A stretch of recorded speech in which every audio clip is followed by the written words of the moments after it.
All right, so last video we went over the best ways, just kind of a high level, the best ways to improve your jiu-jitsu for beginners.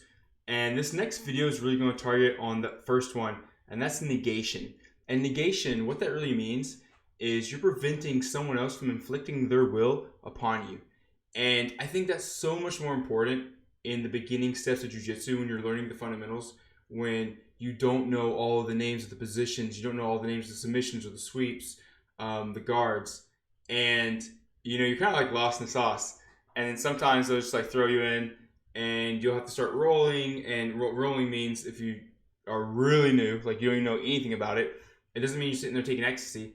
But what that means is you're sparring. It's just another way for sparring.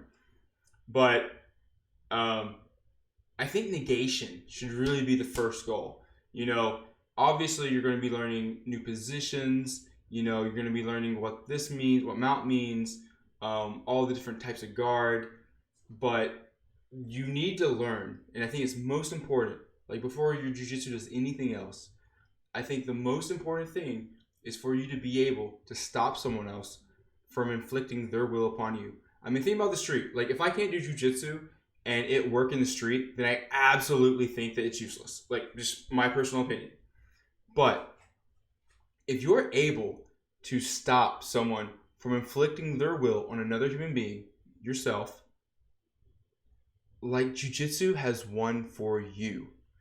For the rest of your life, well, also you're alive if they're trying to kill you, but for the rest of your life, like, your jiu-jitsu is perfect. It's perfect. But you have to be able to make someone stop. And that stop, the answer isn't racing to the first submission. Now, sports jiu-jitsu, wildly different. That's why there's rules. There's no rules on the street. So there, going after submissions is obviously, really what you want to do. But this is for beginners. This is for the person who's not a purple belt. And I mean, I honestly think until you get your black belt, you're a beginner. And then you're like the second level once you get your black belt of a beginner. You're always a beginner. Just always be a student. Always be learning. But preventing others from inflicting their will upon you should be the most important thing that you do, that you can accomplish with your jiu-jitsu. I told that to my wife, and she told me it really unlocked her jiu-jitsu. And that's what I want to do. I want to help you with your jiu-jitsu. I want you to love it. I want you to flourish it. I want you to do it forever, for 1,000 years. But when I told it to her, like, hey, stop trying to race people's submissions. Stop trying to choke them out. Stop trying to armbar them and prevent them from doing what they want to you. Now, that seems like very easy for me to say. Hey, just don't let them do it. But she had to start realizing, like, what are they going for? Like, what are they, like, why are they grabbing this? I don't want them to grab this, and the gi. So, like, once you start to think in that sense, like, hopefully they're driving towards a goal with a plan, unless you're just two white belts, is that two virgins, whatever the joke is. Anyways, moving on. We've diverged. We have diverged. But stop trying to tap someone. That's key here. When you're trying to tap someone, like if you pretend this is like a murder game, I'm trying to murder that other person or in the conflict, it's a race to tap. But if you pivot and you change your ideology of, I'm trying to stop this individual from doing what they want to me, because if they leave and run, I win. If I can wait them out forever and they get tired, I win. If I can hold them until friends get here, I win.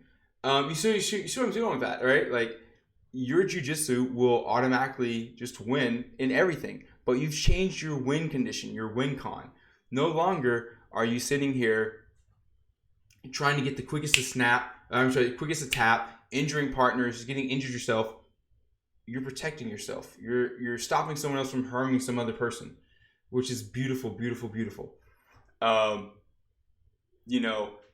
thing is that focusing on negation is you start to learn the positions. Where is someone going? Why are they trying to go in this position? Why are they not trying to go into this other position? And you start to learn the intricacies around these positions.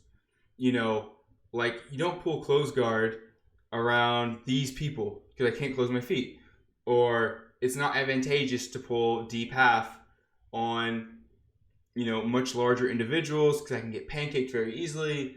Like you start to learn these things, and then you can start playing the game of going in and out of targeted positioning, which is exactly what leads me to, before you focus on tapping people, you should have the ability, the skill set to move in and out of targeted positions. And what I mean by that is I can say, hey, I'm going to go from butterfly into mount. I'm going to go from butterfly into scarf hold.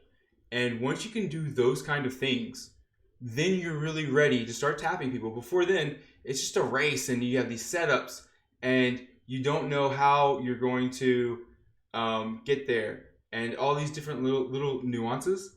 And I think it's just so important that I think it's just well worth mentioning. So anyways, for this little quick segment, negation is what we're working on. Once again, we're trying to build a community on Twitch. You can find them if you want to talk to other people in Discord. The link will be there. If you don't know about Discord, it's a place where you can do audio chatting or text chatting. It's usually used for games, but we're trying to repurpose it a little bit. Message me on Twitter if there's some other things or questions you have around negation. And I look forward to talking to you again about the next one.